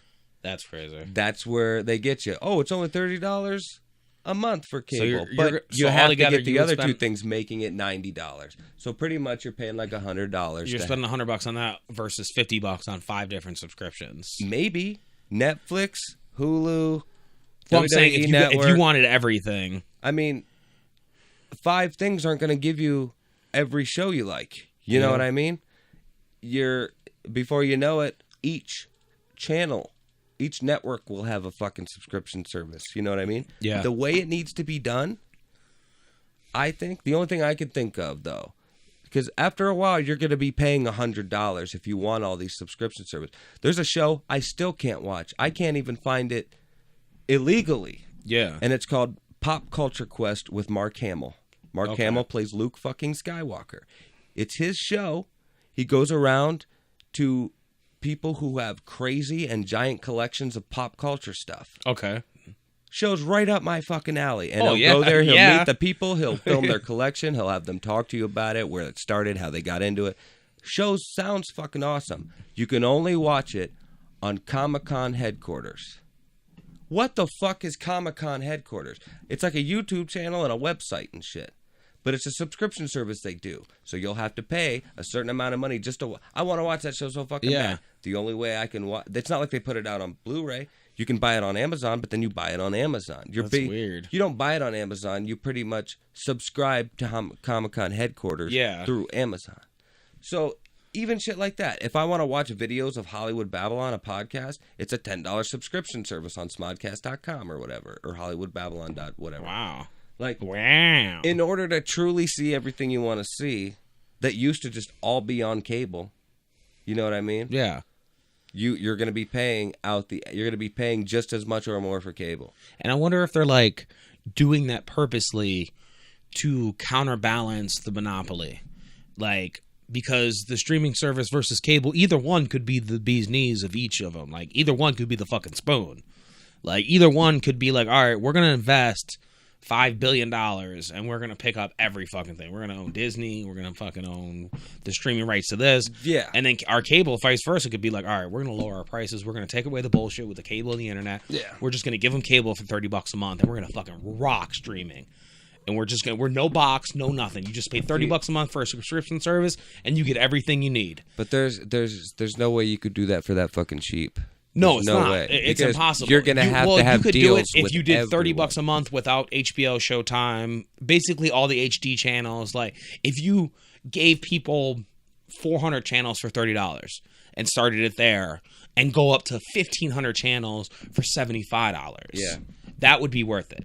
I would spend $75 for 1,500 channels. I wouldn't actually do that, but if I had the means and I wanted to watch all the sports and all the music and all the bullshit that I didn't need, but I'm one of those people that said, like, when you have DirecTV for free and you're flipping through, there's like 10,000 channels because you went down from one and you're like, what the fuck is it? And it's like, it's not even a channel. It's just like, and there's a secondary channel for every channel. Yes, because secondary it's in for HD. Right. It makes no sense. Like, you know, and that's where they get you with the extra money. But at the same time, every network has a 2 and a 3 version. Yes, a 2 and a 3. It's like MTV2 and then Disney XDD or XXX or whatever, where they're showing Disney cartoons. Fucking it's like when that saying like fucking TV killed the radio star. Streaming, Video killed the radio stars. Come on.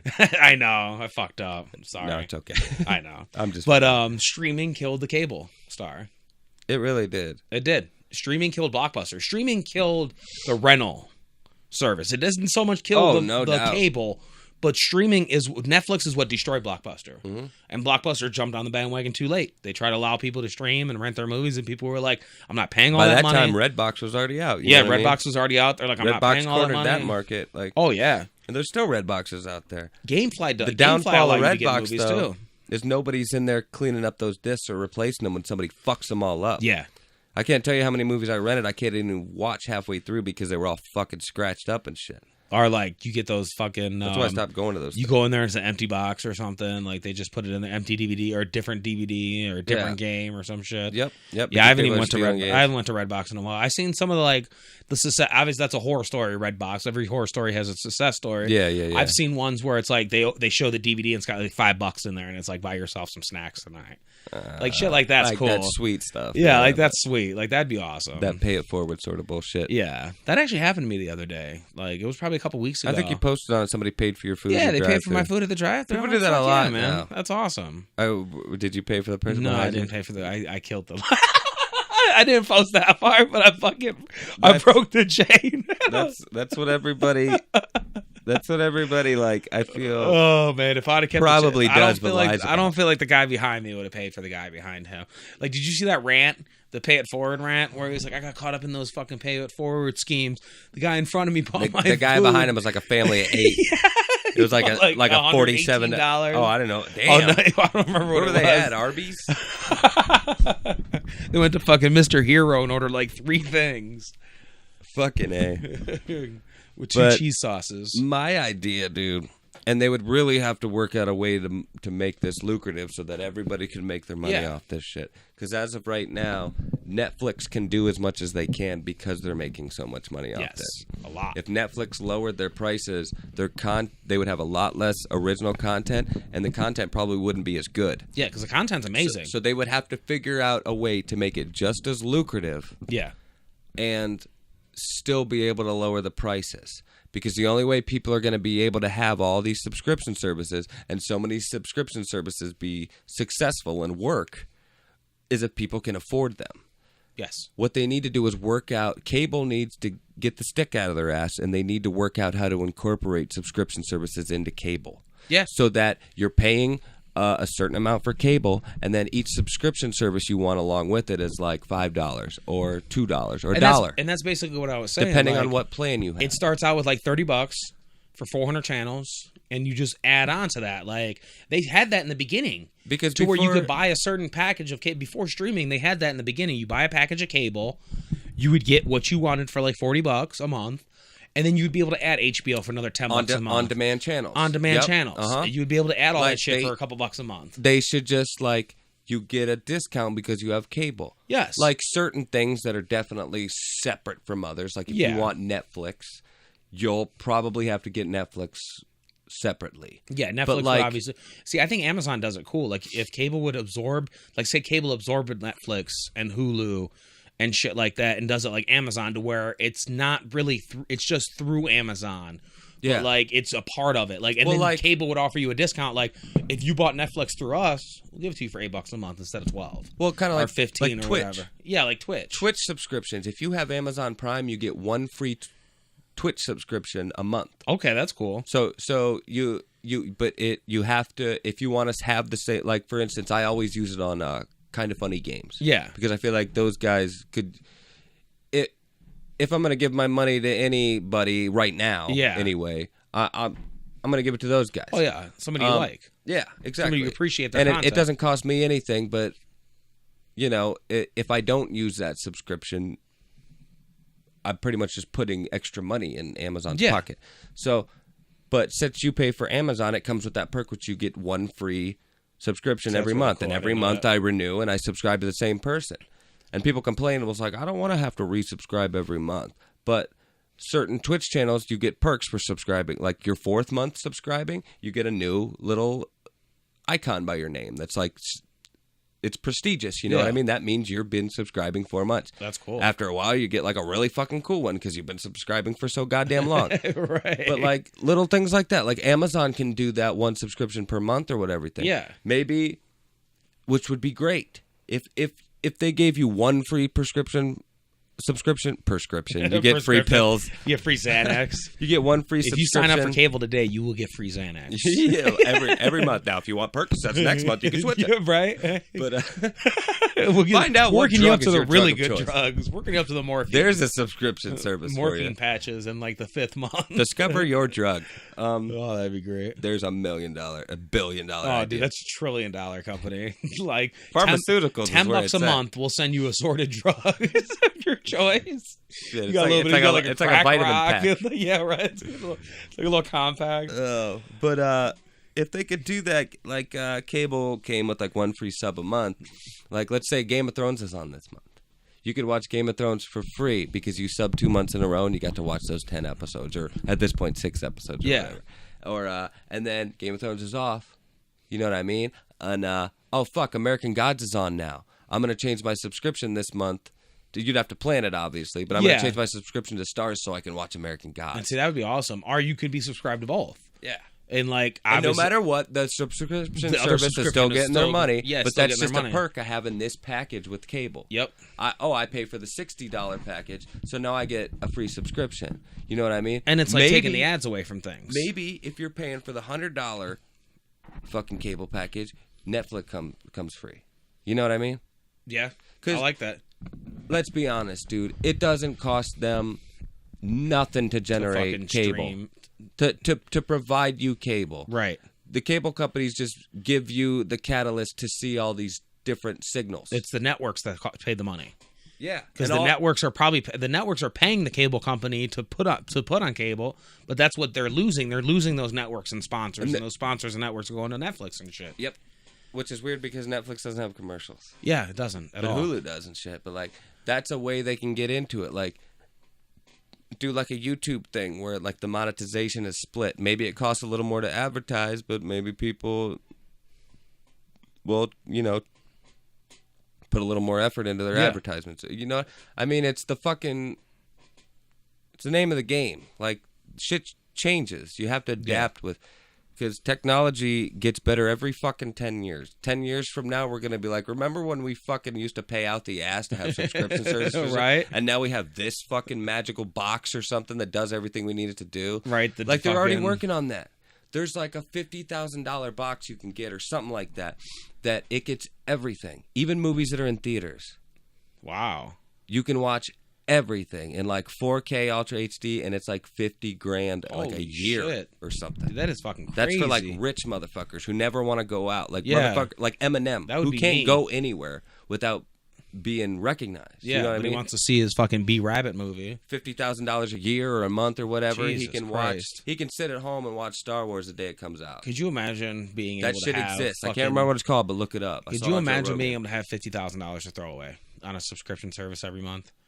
Like, you literally woke up this morning and your bank account automatically got tagged for $50,000. Okay, don't quote me on $50,000, but I know it's a fucking ungodly amount. It's like if my bank account gets tagged for $10, I'm like, holy shit, did I get overdraft fees? Like, these dudes are getting tagged for $50,000 and just going on with their day like nothing ever happened. These are motherfuckers that have shit like black cards and whatnot, and we're like, they don't have to worry about any kind of like no financial person not trusting them, and they get because they know how much money they have. Shit, yeah. They do get a lot of shit for free. The more money you have, the more free shit you get. Well, they're banking shit.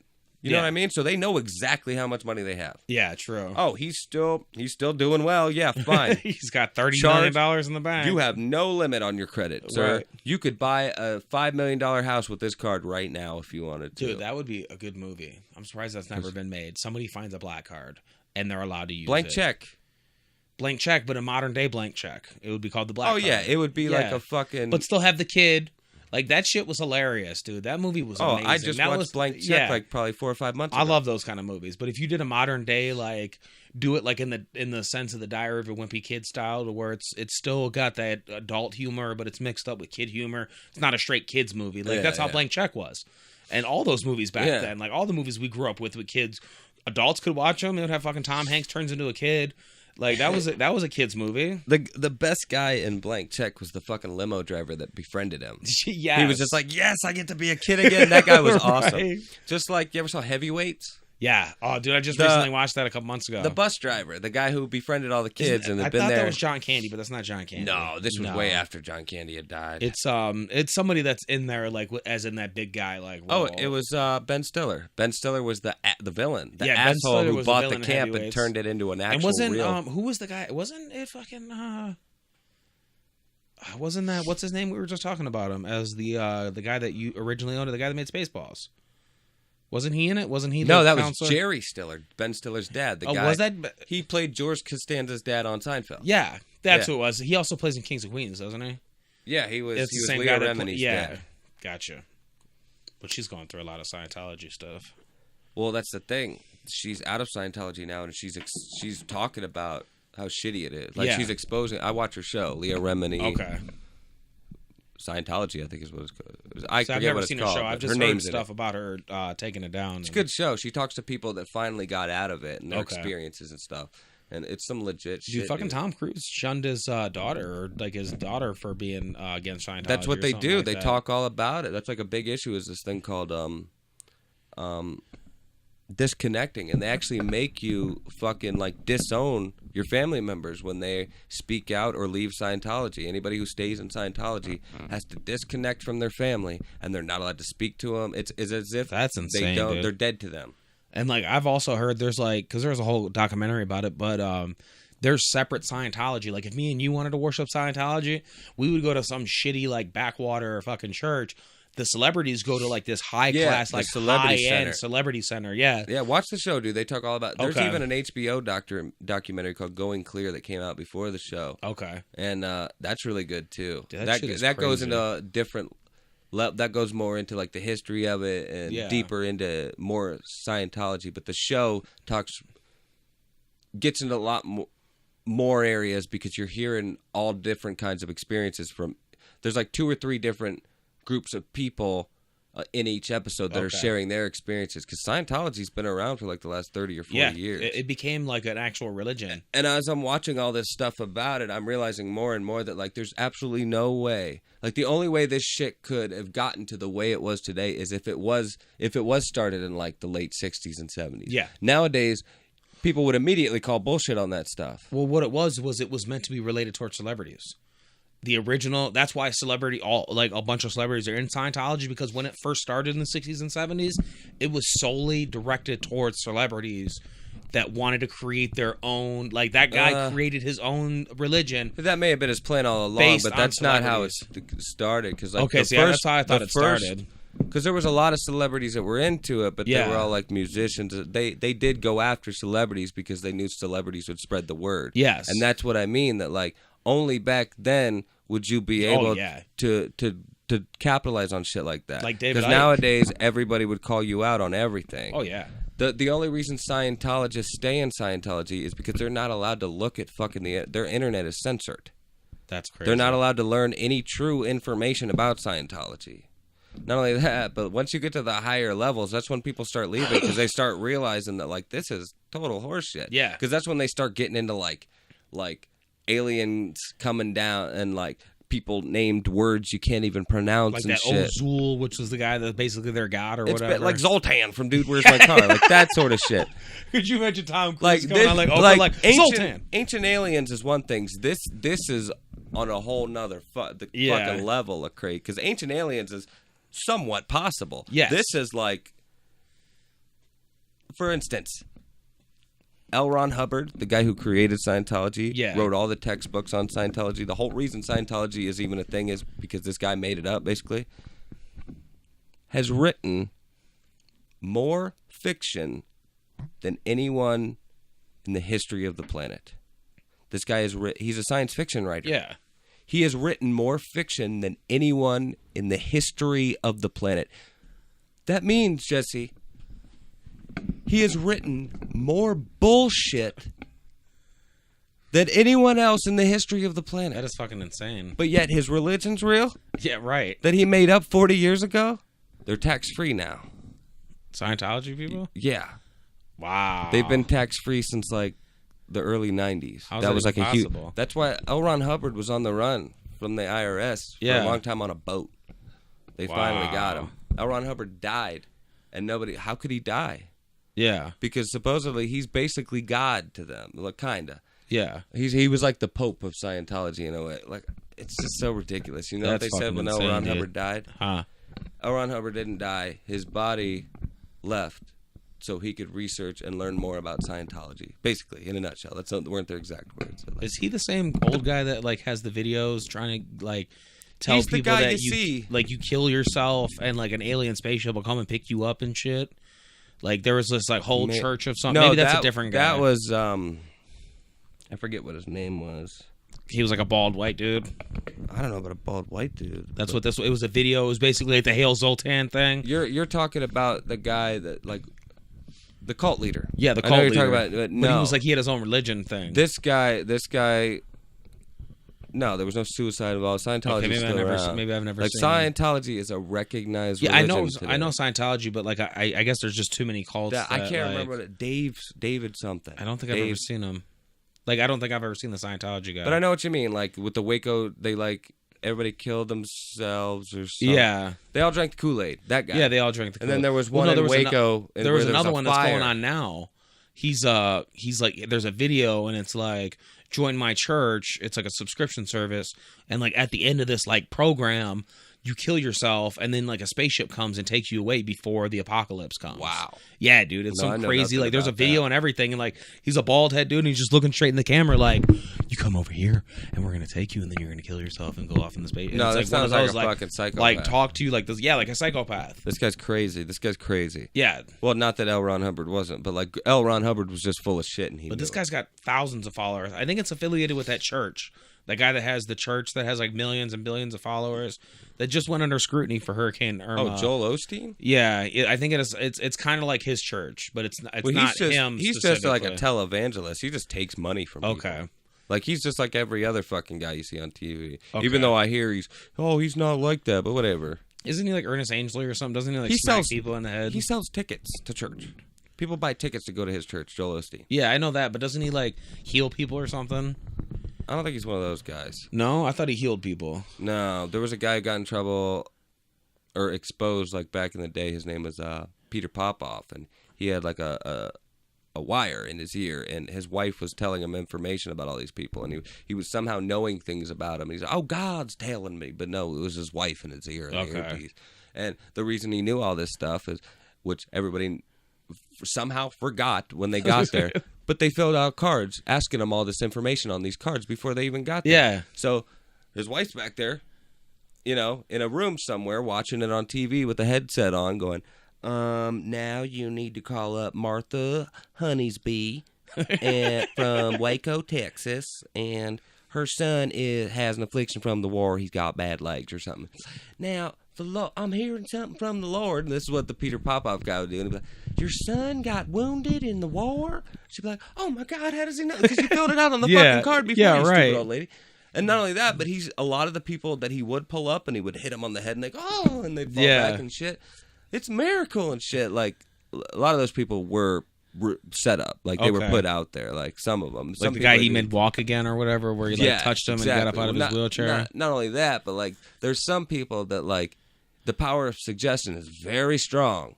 Like, oh, you can't hear out of your ear? If you tell somebody enough and they really believe in what you're doing, if you put your fucking finger in there and then tap them on the head, the shock of everything and their belief is like a placebo effect. Yeah. And for a second, they think they can't, their pain is gone. Yeah. Or they think, their adrenaline's pumping. Yeah, right. Like, you can do a lot of shit happens when your adrenaline's pumping. And that's why I was about to say, like, they play on that. How did just Ernest like Chris Angley get exposed? Who? Ernest Angley, the most longest reigning guy that's been smacking people in the head, like, in the name of the Lord. Has he been exposed? No, that's what I'm saying. He's been going for like 50 years. Which one is that? Is that the dude that He's the dude that's literally been on Channel 3 at like midnight. The guy that's always with the weird pink-haired lady? No, yes.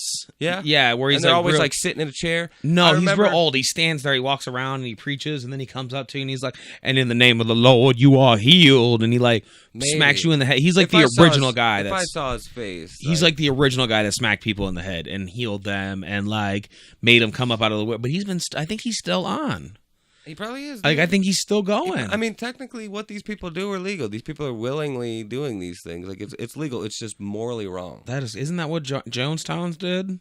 Before he made her drink the Kool-Aid, didn't he make him believe that? I think that's what I'm talking about. It was the Jonestown murders. David Jones. Yeah. That was Davy Jones. Weird. Davy Jones. Okay, so I didn't know his first name wasn't Davy Jones, but that's what makes things. Davy Jones, I think, was a pirate. The pirate and the guy from the Monkees. Okay. Cheer Up Sleepy Jean, the guy that played the tambourine, the English guy. The guy that played the triangle. Yeah. All of them were on Boy Meets World at one point. Every member of the Monkees.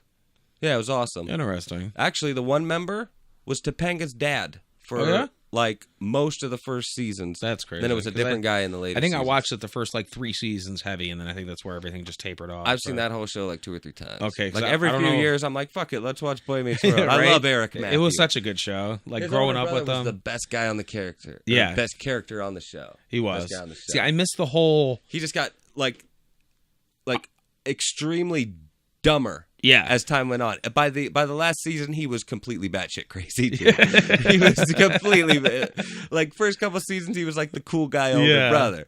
After like season 4 and on, he just got fucking stupider and stupider. I started watching so much better. I started watching some of the newer one, The Girl Meets World. That was pretty cool because they brought back. I think I saw the pilot. And they brought back everybody. They ended up bringing back Mingus. They ended up bringing back Shawn. The only reason I would watch it is to see those people come back. That's the only reason. Well, all you need to do is there's a video that shows you every scene that has those people come back.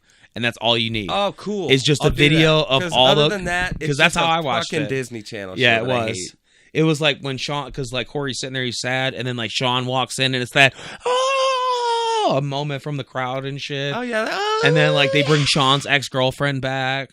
And they brought the dad in. Angela? They bring Angela Black. Yeah, dude. Topanga was like one of my first loves. Yeah. Loved Topanga to death. But dude, when Angela came around, she looks aside, Topanga. She looks just as sexy too. God, Angela was drop dead gorgeous. Yeah, she looks just as good. Oh my God. Like her and like another girl I really, really liked when I was young. The black girl. Nia Long. Doesn't sound familiar. Fuck, let me think. I believe she was the chick that Ice Cube was into in the first Friday movie. I think she was on. Seeing the first Friday movie. Let me see if I can find it. But I don't remember him being into big a in the girl. 90s. Okay. A lot of stuff in the 90s. Shorter hair. This is becoming a faces you know, people you don't. I guess. Yeah, I haven't done that in a while. Bringing it back. I'm just gonna look her up on Google real quick. It's all right. I'll show you, and then I'll pop it up in the video when I edit. But let me find a pretty recognizable, like a 90s picture. Pretty recognizable 90s picture. Wicked. Wicked. I guess I should type Nia Long 90s because she still looks damn good, though. Oh, yeah. Damn, Nia Long. Yeah, dude, they brought her back for an episode. They brought Phoebe back. There she is in Friday. The chick Ice Cube was in Friday. Was her? Yeah. I had no idea that was the same girl. And I don't know what that is, but I feel like I've seen that before. Fresh Prince. Yes. She was Will Smith's like main chick on Fresh Prince. Yes. I remember now. But Nia Long, ladies and gentlemen, absolutely gorgeous, still looks great. And if that chick from Boy Meets World still looks good, she's probably close to the same age, maybe a little bit younger, but Boy Meets World ended in 97. I believe it started in like 93. Damn, Boy Meets World started in 93? Yeah. Holy crap. Because, I mean, Ben Savage and Topanga and all them, they were all kids when that shit started. Yeah, they're pretty old And then now. by the end, they were getting married. Bro, Topanga still looks good. I mean, oh, dude, yeah. Yeah, for Topanga, sure. Topanga's definitely held She her was own. in a Gambino video. Was she? Well, it was like a short film he made after because the internet came out where he just put like a bunch of weird clips together and he'd have music from the new album in there and stuff, but it kind of told a story. It was cool. I liked it. I watched it a couple times. I'm going to look it up. But I forget what it's called. But if you just go to Childish Gambino's fucking YouTube channel, it should be on there. And I think watch the director's cut because it's longer and you see a lot more stuff. Okay. But at one point, he's just sitting under like a lemon tree or something in a yard, and Topanga's picking lemons and like telling him this story about something, and he's just listening to it. He's like, oh wow, and Topanga's just there looking good. She looks older, but she aged very well. She did. But yeah, Topanga was like one of my first loves, along with Wednesday Addams. Yes. Wednesday Angela, Addams grew up to be, oh my God. Gwen Stefani. So Gwen Stefani, no, I can't really say she was my first love. She wasn't my first, but she's one of those girls that I loved at an early age, and I love to this day. You know what I mean? Like going through, I would say, I can't remember. There's so many. I know, dude. There's probably a million. I know, right? When I was real young, I loved Leanne Rimes, the country singer. Okay. I thought she was the hottest thing. Not only that, but she was like 15 or 16 when she first broke. Yeah, I think and I was like 10, so her. I was like, she's only 5 years older than me. You know what I mean? Like, right, that was a small gap. Man. I was like, when I'm 20, she'll be 25. That's nothing. When I'm 30, she'll be 35. That ain't shit. Right. You know what I mean? But yeah, she was a big one. That's good. But Topanga was definitely one for sure. For sure. For sure. But sir, we're an hour and 52 minutes in. I believe. That sounds fucking fantastic. I'm amazed the cameras are still on because I believe the last time. Oh no, we didn't film it last time. Last time I did the Jam Up episode. Oh, there it goes. Boom. Well, the wide shot's gone, so you're either seeing me or Jesse right now. Yeah. So if you're seeing me, good timing because we're about to do the intro, and it's probably good that we already did the threadless thing. Yeah, we already did all this stuff. Like I said, check out the merch store, mattarcher.threadless.com. It's cat for sale too. The cat is not for sale. She may be annoying, but I love that cat. $5. Lenore is the best. But yeah, thanks for watching. This was a Buncha Podheads podcast and Buncha Podheads podcast. Buncha Podheads, and just to say it again, I mean, we're on Stitcher Radio, we're on iTunes. Yep, we're on Facebook. YouTube.com/MattArcherMedia for anybody listening to the audio. Finally, if you want to see this adaptation, you can see the video while we shoot this. So yeah, and I edit it to make it as entertaining as possible. I don't cut anything out, but we got multiple cameras going. Yeah, multiple cameras and stuff added to it. So it's as interesting as possible. You're going to show that picture. You might, if you remember to show the picture or whatever. Or when you're going through editing. I'm editing. I hear it all. I'll be like, oh yeah, I got to find this picture. Yeah, exactly. You add a couple things, but yeah, man. If not, I have a reminder at the end of the show now. Right. But I'm gonna end it with Hot Limas. Yeah, Facebook.com/MattArcherMedia as well. Like us on there. Subscribe on YouTube. And I guess until next time, I am Mark. And I'm Jesse. And take it easy. Peace.